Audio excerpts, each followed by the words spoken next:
So I like to tell a story about this town that was rescuing people that were flowing downstream, and they devoted their budget to rescuing these people.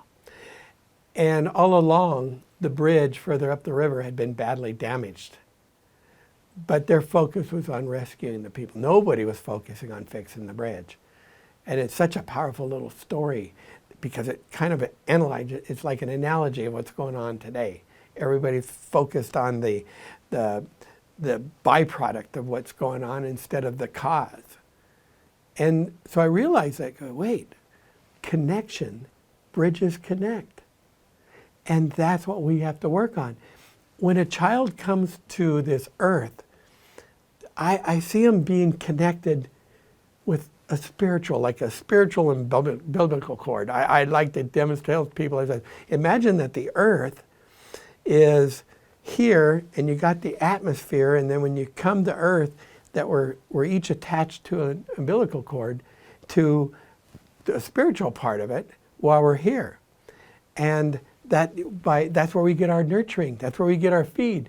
The spiritual feed, that's the voice that talks in your head, that's the heart, the gut that guides you. As time goes on, that bridge, I call it the spiritual bridge, gets destroyed.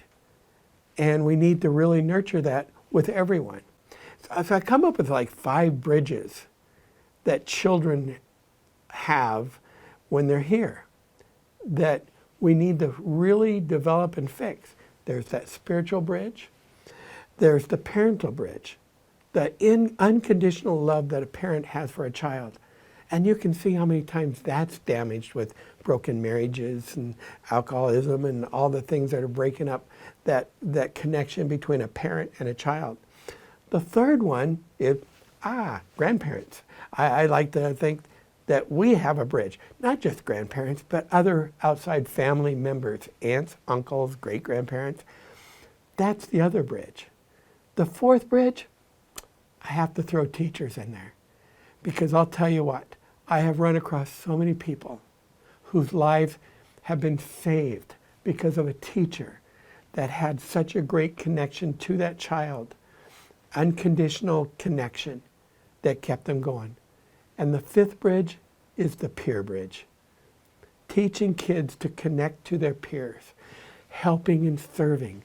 How would you feel if you knew that every single human being loved you without any conditions? You can walk down any street in this city, any city in the world, and you'd be safe, and people see you and they're just abundant of love.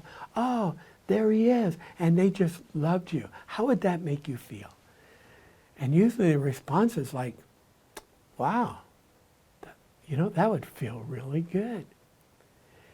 And the thing is I would ask, can you look at every human being and say that you love each of and every one of them? And they say, well, that would be really tough. But that's where it's got to start.